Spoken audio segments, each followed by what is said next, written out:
Hello students, how are you. तो आज की इस वीडियो में मैं डिस्कस करूंगा a very basic topic of chemistry which is atom and molecule. तो क्या है ये एटम और मॉलिक्यूल। तो हम बहुत पीछे की बात करते हैं, बहुत पुराने समय की, अराउंड 500 BC। तो ग्रेट इंडियन फिलोसफर थे महर्षि कन्नड़। उन्होंने बताया कि जब भी हम किसी मैटर को डिवाइड करेंगे इनटू स्मॉलर पीसेस और इसको हम डिवाइड करते जाएंगे into much smaller and smaller pieces में, तो हमें एक ऐसी स्टेज मिलेगी उसके बाद हम मैटर को और ज़्यादा डिवाइड नहीं कर सकते। कहने का मतलब ये है कि जो उसके पार्टिकल्स होंगे उन पार्टिकल्स को हम और ज़्यादा स्मॉलर पार्टिकल्स में कन्वर्ट नहीं कर सकते। तो उन्होंने वहाँ पर उस स्मॉलेस्ट इंडिविजुअल पार्टिकल का नाम दिया था परमाणु। तो परमाणु हिंदी का वर्ड है परमाणु। तो उन्होंने वर्ड दिया था परमाणु, जिसको हम आज एटम बोलते हैं इन इंग्लिश। तो परमाणु हम बोलते हैं एटम को हिंदी में। तो इसी तरह से जो ग्रीक फिलोसफर्स थे डेमोक्रिटस एंड ल्यूसिफस, उन्होंने भी यही बताया था कि जब भी हम किसी मैटर को स्मॉलर पार्टिकल्स में ब्रेक करेंगे और ब्रेक करते चले जाएंगे तो हमें वहाँ पर एक ऐसी स्टेज मिलेगी जब हम उस मैटर के उस पार्टिकल को और ज़्यादा स्मॉलर पार्टिकल में ब्रेक नहीं कर सकती। तो उन्होंने भी यही बात कही जो हमारे इंडियन फिलोसफर महर्षि कन्नड़ ने बताई थी। जो ग्रीक फिलोसफर थे उन्होंने वहाँ पर उस स्मॉलेस्ट इंडिविजिबल पार्टिकल का नाम दिया एटम। और जो ये एटम वर्ड है, and this word is from Greek language and that word is atomio and the meaning of atomio is indivisible। तो एटोमियो एक ग्रीक वर्ड है और उस एटोमियो वर्ड का मीनिंग क्या है, इंडिविजिबल। और यहाँ पर परमाणु को भी इसी तरह से बताया गया कि विजिबल। इंडिविजिबल मतलब उसको हम और ज़्यादा स्मॉलर पार्टिकल्स में डिवाइड नहीं कर सकते। तो जो एटम के लिए डेफिनेशन क्या रहेगी, तो एटम के बारे में अभी हमने क्या जाना है कि एटम वो इंडिविजिबल पार्टिकल होगा किसी मैटर का। तो कोई भी मैटर हो उसका जो स्मॉलेस्ट इंडिविजिबल पार्टिकल है उसको हम बोलते हैं एटम। तो एटम को हम किस तरह से डिफाइन करेंगे। Atom, an atom is the smallest indivisible। indivisible मतलब उसको हम और ज़्यादा स्मॉलर पार्टिकल्स में ब्रेक नहीं कर सकते। indivisible particle of a matter। और मैटर क्या हो सकता है अपना, कोई एलिमेंट या कोई कंपाउंड। तो मैटर क्या हो सकता है अपना, कोई एलिमेंट या कंपाउंड विच मे और मे नॉट एग्जिस्ट इंडिपेंडेंटली। मे और may not exist independently in nature. तो नेचर में वो स्मॉलेस्ट पार्टिकल इंडिपेंडेंट भी एग्जिस्ट कर सकता है और नहीं भी कर सकता। तो कोई भी मैटर जो अपना एलिमेंट भी हो सकता है और कंपाउंड भी हो सकता है, किसी एलिमेंट या कंपाउंड का वो स्मॉलेस्ट इंडिविजिबल पार्टिकल जो एग्जिस्ट कर सकता है और नहीं भी कर सकता, वही होगा एटम। तो एटम क्या है, atom is the smallest indivisible particle of a matter. अब इस डेफिनेशन में मैंने बताया है कि वो इंडिपेंडेंटली एग्जिस्ट कर सकता है और नहीं भी कर सकता। तो ऐसे कौन से एलिमेंट होंगे जिनके एटम्स इंडिपेंडेंटली एग्जिस्ट कर सकते हैं नेचर में, वो हैं helium, neon, argon, krypton, xenon and radon. तो ये कुछ एलिमेंट्स हैं जिनके एटम्स नेचर में इंडिपेंडेंटली एग्जिस्ट कर सकते हैं और कुछ नॉन रिएक्टिव मेटल्स होंगे जिनके एटम्स भी इंडिपेंडेंटली एग्जिस्ट कर सकते हैं नेचर में। वो कौन से हैं, वो है सिल्वर, गोल्ड, प्लेटिनम। तो इनके एटम्स भी इंडिपेंडेंटली नेचर में एग्जिस्ट कर सकते हैं और नहीं भी कर सकते। और ऐसे बहुत सारे एलिमेंट्स हैं जिनके एटम्स इंडिपेंडेंटली एग्जिस्ट नहीं कर सकते। वो कौन से हैं? Hydrogen, oxygen, nitrogen, chlorine, bromine, iodine, sulphur, phosphorus etcetera. तो ऐसे बहुत ही कम एलिमेंट्स हैं जिनके एटम्स इंडिपेंडेंटली एग्जिस्ट कर सकते हैं और बहुत सारे एलिमेंट्स ऐसे हैं जिनके एटम्स नेचर में इंडिपेंडेंटली एग्जिस्ट नहीं कर सकते। तो जब इन एलिमेंट्स के एटम्स इंडिपेंडेंटली एग्जिस्ट नहीं कर सकते तो इन एलिमेंट्स के एटम्स किस तरह से नेचर में एग्जिस्ट करते हैं? तो जो ये एलिमेंट्स हैं इनके जो एटम्स होंगे वो नेचर में एग्जिस्ट कर सकते हैं in the form of molecules. तो उन एलिमेंट्स के जो एटम्स होंगे वो मॉलिक्यूल्स की फॉर्म में एग्जिस्ट करेंगे नेचर में। तो जो मैंने एलिमेंट्स यहाँ लिए हैं उनके कौन से मॉलिक्यूल्स होंगे जो नेचर में इंडिपेंडेंटली एग्जिस्ट करेंगे? Hydrogen exist in the form of O2, oxygen exist in form of O2 and also in the form of O3, and O3 is ozone. So phosphorus exists in the form of P4 molecule, sulfur in S8 molecule, chlorine in Cl2 molecule, bromine in Br2 molecule, iodine in I2 molecules etc. तो बहुत सारे ऐसे elements होंगे जिनके atoms molecule की form में exist करेंगे और बहुत ही कम एलिमेंट्स ऐसे हैं जिनके एटम्स नेचर में इंडिपेंडेंटली एग्जिस्ट कर सकते हैं।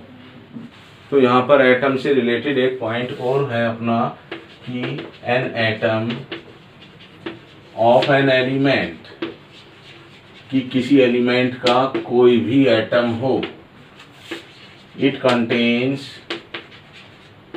all the properties of that element।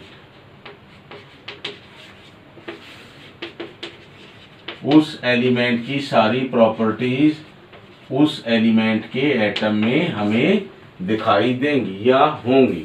तो जो भी एटम हम लेंगे किसी एलिमेंट का और जो प्रॉपर्टीज उस एलिमेंट की होंगी वही सभी प्रॉपर्टीज उस एटम में भी होंगी जिस एलिमेंट का वो एटम होगा। तो अब हम डिस्कस करेंगे मॉलिक्यूल्स को कि मॉलिक्यूल्स हैं क्या। तो मॉलिक्यूल्स क्या होंगे? मॉलिक्यूल एक स्मॉलेस्ट पार्टिकल होगा किसका? किसी कंपाउंड का। जिस तरह से किसी एलिमेंट का स्मॉलेस्ट पार्टिकल होता है एटम, तो उसी तरह से जो मॉलिक्यूल है मॉलिक्यूल भी क्या होगा? स्मॉलेस्ट पार्टिकल होगा किसी कंपाउंड का। तो किस तरह से हम डिफाइन करेंगे इस मॉलिक्यूल को? तो molecule is the smallest particle of a compound or an element which can exist independently।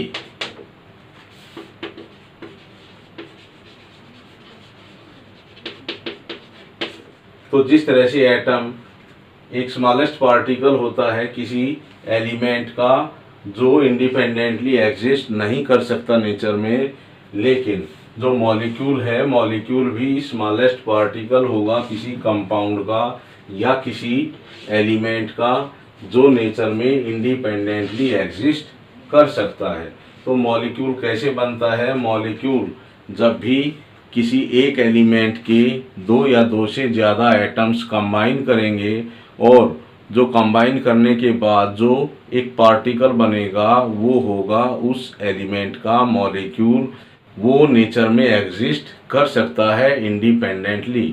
इसी तरह से जब दो या दो से ज़्यादा एलिमेंट्स के एटम्स कंबाइन करेंगे किसी पर्टिकुलर रेशियो में और जो कंबाइन करने के बाद जो एक सिंगल पार्टिकल बनेगा वही क्या होगा? उस कंपाउंड का मॉलिक्यूल होगा और वो मॉलिक्यूल नेचर में इंडिपेंडेंटली एग्जिस्ट कर सकता है।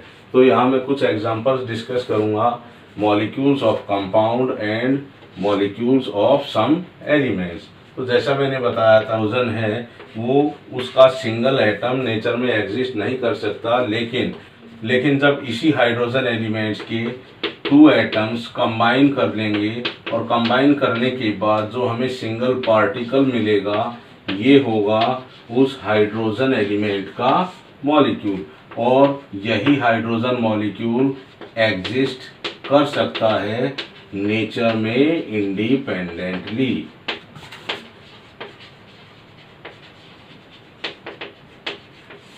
तो इसी तरह से अगर एक एलिमेंट और ले हम क्लोरीन, और क्लोरीन का सिंगल एटम नेचर में एग्जिस्ट नहीं कर सकता, लेकिन इसी क्लोरीन के जब 2 एटम्स कंबाइन करेंगे और वहाँ से हमें उस क्लोरीन का मॉलिक्यूल मिलेगा Cl2।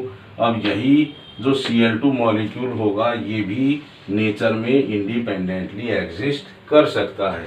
इसी तरह से हमने एक एग्जांपल लिया था सल्फर एलिमेंट का, और जब सल्फर के 8 एटम्स कंबाइन करेंगे तो हमें एक मॉलिक्यूल मिलेगा उस सल्फर एलिमेंट का जो होगा S8।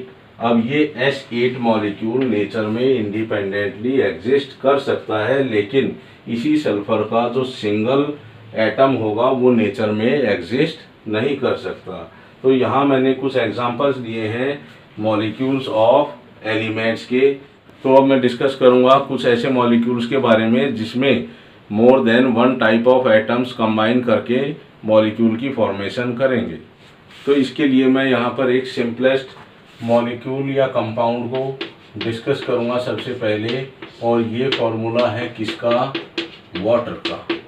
तो हम यहाँ देख सकते हैं इस वाटर के मॉलिक्यूल में 2 हाइड्रोजन एटम्स प्रेजेंट हैं और 1 ऑक्सीजन एटम प्रेजेंट है। तो इसका मतलब जब भी ये वाटर मॉलिक्यूल की फॉर्मेशन होगी उसके लिए हमें 2 हाइड्रोजन एटम्स की रिक्वायरमेंट होगी और 1 ऑक्सीजन एटम की रिक्वायरमेंट होगी।